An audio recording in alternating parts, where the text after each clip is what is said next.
주말 아침을 열어주는 라디오 매거진 위크엔드. 오태훈 아나운서가 함께합니다.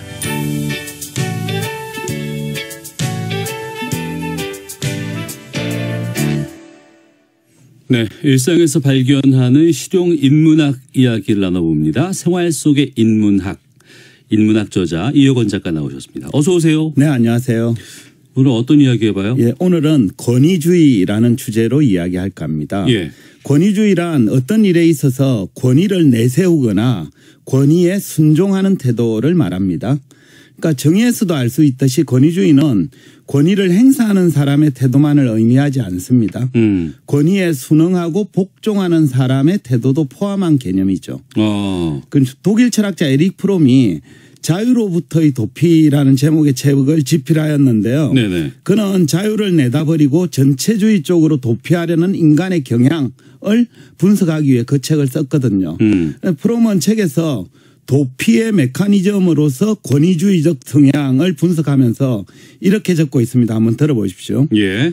자유로부터의 도피에 대한 최초의 메커니즘에는 인간이 개인적 자아의 독립을 포기하고 개인적 자아의 결여된 힘을 얻기 위해 자기 외부의 어떤 사람이나 사물에 그 자신을 융합시켜 가고자 하는 성향이 있다. 그러니까 프롬은 인간이 개인의 독립적 자아를 포기한 대신 네. 그 공백을 외부에 있는 어떤 권위에 굴복하고 있다라고 본 거죠. 그러니까 인간이 자기 자신의 자아를 포기해버리고 네. 대신에 외부의 권위에 굴복하기 때문에 권위주의가 발생한다. 네, 맞습니다. 잘 정리하셨고요. 프롬은 권위주의가 발생하는 이유를 심리학이나 정신분석학 연구에서 분석을 했는데요. 네네. 그는 권위주의의 배경에 마조이즘적 성격과 사디즘적 성격이 결합되어 있다라고 주장을 합니다. 네네. 마조이즘이란 다른 사람으로부터 고통이나 학대를 받는 것에서 만족감을 얻는 성향이죠. 피학성애라고 말합니다. 사디즘은 반대로 타인에게 고통을 주면서 성적 만족감을 얻는 성향이고 가학성애라고 말합니다. 예. 프롬은 주로 성적 취향에서 다루어지는 이 마조이즘과 사디즘의 개념을 도피의 메커니즘에 적용하면서 권위주의적 성격이라고 불렀거든요. 예. 즉 마조이즘적 성향과 사디즘적 성향이 사람들로 하여금 자유로부터 도피하게 만들고 권위주의를 강화시킨다라는 주장입니다. 예. 용어가 어려워요. 이렇게. 어렵죠. 네.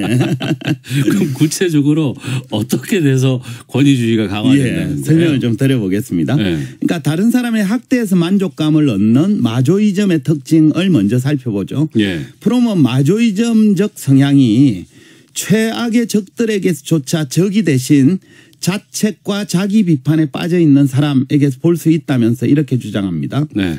마조이즘적인 의존은 사랑이라든가 충성 또는 실제적인 결점을 적절하게 표현한 열등감 그리고 전적으로 바꿀 수 없는 환경 탓이라고나 할 수 있는 인간의 고민 같은 것으로 합리화된다. 무슨 말인가 하면 프롬은 네. 이런 마조이즘적 성향의 예로 남편에게 매맞는 아내의 사례를 책에서 실제 설명하고 있는데요. 그러니까 남편에게 매맞는 아내가 마조이즘적이다. 네, 맞습니다. 예. 네. 그러니까 예컨대 남편이 아내를 몹시 거칠게 대하면서 언제든지 집 나가도 좋다. 그렇게 해주면 나한테 더 고마운 일이다라고 되풀이해서 말합니다. 예. 이러면 아내는 나가면 되잖아요. 그저 그러지 못하고 그러니까 마조이즘적 성격의 아내는 겁에 질려 감히 집을 나갈 생각조차 못하는 거죠. 그렇군요. 그러니까 이러니까 이제 마조이즘적 성향이라고 보는 건데요. 예. 마조이즘적 성향의 아내는 남편의 폭력에 저항하기보다는 그러니까 나가기보다는 예.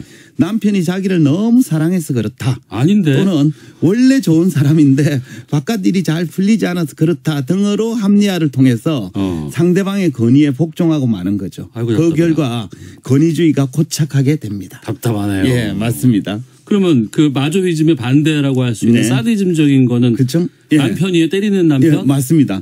그러니까 사디즘은 상대를 지배하고 고통을 가하면서 만족감을 얻는 성향이죠. 프롬은 사디즘적 성향이 종종 타인에 대한 지나친 선의나 배려 결과로 은폐된다, 오해된다면서 이렇게 설명합니다. 들어보십시오. 사디즘적인 성향에서 가장 많이 볼 수 있는 합리화는 다음과 같다. 나는 너에게 무엇이 최선인가를 알고 있기 때문에 너를 지배한다. 따라서 너의 이익을 위해 너는 나를 따라야 한다. 또는 나는 이처럼 훌륭하고 뛰어난 인간이기 때문에 타인이 나에게 의존할 것을 기대할 만한 권리를 가지고 있다. 나는 너를 위해 많은 일을 했다. 그러니까 이번에는 내가 원하는 걸 너에게서 뺏어도 좋다. 아이 말도 안 돼. 그죠? 그러니까 이처럼 사디점적 성향을 가진 사람은 자신의 지배가 상대방에 대한 사랑이나 선의 또는 배려 때문이라고 가스라이팅을 하는 겁니다. 그러니까 앞에 예스처럼 아내를 거칠게 대하는 남편도 자신의 행동이 자기를 위해서가 아니라 전적으로 아내를 위해서라고 말합니다. 네. 사디점적 성향인 거죠. 반대로 남편의 폭력에도 집을 나가지 못하고 순종한 아내는 마조히점적 성향에 해당하는 거죠. 근데 이제 이 대목에서 한번 생각해 보시죠. 네. 앞에 상황에서 아내가 용기를 내서 네. 그래 당신 말처럼 집 나가겠소라고 말을 하면 잘했네. 남편은 어떻게 반응할까요? 아니 네가 그죠? 이렇게 되나요? 어떻습니까? 갑자기 태도를 싹 바꾸는데요. 네. 프롬은 이렇게 적었습니다. 한번 들어보십시오. 만일 아내가 용기를 내어 집을 나가겠다고 선언하면 네. 그 두 사람에게는 전혀 예상치 못한 일이 일어날 것이다. 예상치 못한 일. 남자는 갑자기 태도를 바꾸어 예. 제발 나가지 말라고 당신 없이는 살아갈 수 없다고 당신을 얼마나 사랑하는 줄 아느냐고 절체절명에 빠진 사람처럼 애원할 것이다. 그러니까 마조이점적 성향을 가져서 매번 순종하던 태도를 보이던 아내가 갑자기 태도를 바꾸면 남편도 돌변하여 애원하는 모드로 바뀝니다. 그러니까 사디점적 성향을 가진 남편은 아내에게 난 네가 필요 없는데 너의 필요 때문에 같이 있어주는 거야 라고 말은 했지만 네. 실상은 자신도 아내에게 의존하고 있었던 셈이죠. 이에 대해서 프롬은 이렇게 얘기합니다. 사디점적 인간과 대상의 관계에서 흔히 관가되며 소홀히 다루어지는 요소가 있는데 그것은 사디점적인 인간의 그 대상에 대한 의존이다. 결국 마조이점과 사디점은 겉으로 드러나는 태도는 정반대잖아요. 예. 하지만 둘 다 독립적인 자아를 가지지 못해서 상대방에게 의존하고 있다라는 점은 동일한 거죠. 둘 다 인간이 덜 된 거예요. 예, 맞습니다. 독립적 자아가 안 된 거예요. 예, 맞습니다. 그러네. 예, 그죠? 그리고 프롬은 또 이렇게 주장합니다. 마조이점적 성향과 사디점적 성향은 모순되는 것처럼 보이지만 예. 항상 함께 나타난다. 그러니까 마조이점과 사디점은 둘 다 독립적인 주체로 설 수 없어서 외부에 있는 어떤 대상을 필요로 하고 그로 인해서 권위주의를 강화시키죠. 네. 또 프롬에 따르면 타인의 권위에 순종하는 마조이점에게는 그렇게 함으로써 이런 대가가 주어진다는 거예요.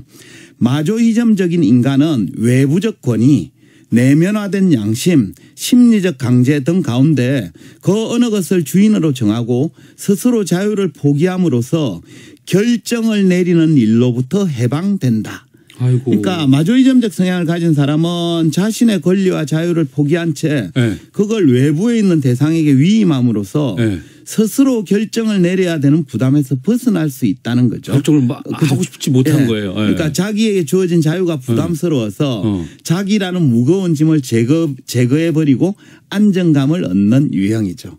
그래서 에리 프롬의 자유로워부터에 돕힌 거예요? 예, 책 제목이 그렇게 이제 잡힌 거죠. 그죠? 반면에 타인을 지배하고 복종시키는 데서 만족감을 얻는 사디점은 지배력을 행사하기 위해서 항상 힘과 권위를 가지려고 노력합니다. 그러니까 사디점적 성향을 가진 사람은 더 큰 힘을 가지려고 욕망하는데 프롬은 그 배경을 이렇게 설명합니다. 들어보십시오. 심리학적 의미로는 그의 힘에 대한 욕망은 강함에 있는 것이 아니라 약함에 그 뿌리를 두고 있다. 그것은 개인적 자아가 고립되어 혼자 살아갈 수 없는 상황으로 참다운 힘이 결여되어 있을 때 2차적인 힘을 얻고자 하는 절망적인 시도이기도 하다. 그러니까 프롬은 사디점적 성향을 가진 사람은 힘을 욕망하는데 그 이유가 그가 강하기 때문이 아니라 약하기 때문이라는 거죠. 그러니까 참다운 힘을 가지지 못한 자신의 나약함을 숨기기 위해 더더욱 새로운 힘을 갈망한다는 겁니다. 결국 마조이점과 사디점은 둘 다 자신에게 주어진 자유와 독립적 자아를 감당하지 못해서 생긴 나약함의 결과다라고 볼 수 있겠습니다. 그러니까 주어진 자유, 독립적인 자아가 있는데도 불구하고 이를 감당하지 못한 거 아니겠습니까? 네, 그래서 부작용이 생기는 거죠.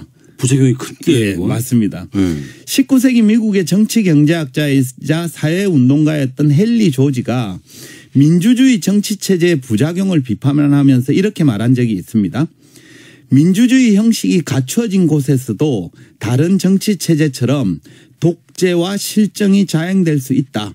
사실 형식적 민주주의는 가장 쉽게 독재와 실정으로 전락한다. 흔히 사람들은 민주주의가 최선의 정치 체제라고 말하는 경우가 많습니다. 네. 형식적으로는 국민들의 자유로운 의견을 반영하여 운영되는 정치 체제이기 때문이죠. 예. 하지만 민주주의도 특정인이나 특정 권력에 의해서 권한이 독단적으로 사용될 위험도 있고요. 또 정파적 이익을 대변하는 의사결정으로 실정을 거듭할 수도 있습니다. 네. 그 배경에는 여러 이유가 있겠지만 오늘 말씀드린 권위주의적 성격, 즉 마조이즘과 사디즘적 성향을 가진 사람이 많을수록 그런 성향이 강화될 가능성이 높습니다.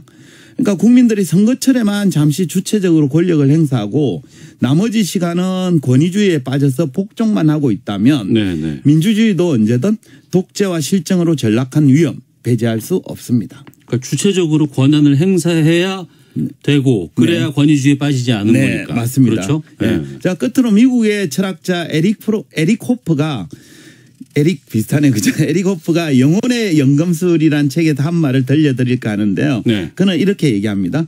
흔히 권력은 부패한다고들 말한다. 그러나 나약함 역시 부패한다는 사실을 깨닫는 것도 마찬가지로 중요하다. 권력은 소수를 부패시키지만 나약함은 다수를 부패시킨다. 네. 그러니까 권력이 부패하는 것도 문제겠지만 권위주의로 인한 국민들의 나약함도 문제일 수 있습니다. 해서 혹시 타인에게 억압적 권위를 행사하고 있지는 않은지 또 누군가의 권위에 무작정 순종하고 있지는 않은지 점검하는 계기가 되었으면 합니다. 명심하겠습니다. 생활 속의 인문학 이효건 작가였습니다. 고맙습니다. 네, 감사합니다. 라디오 명주 위크엔드 마치겠습니다. 오태훈이었습니다. 고맙습니다.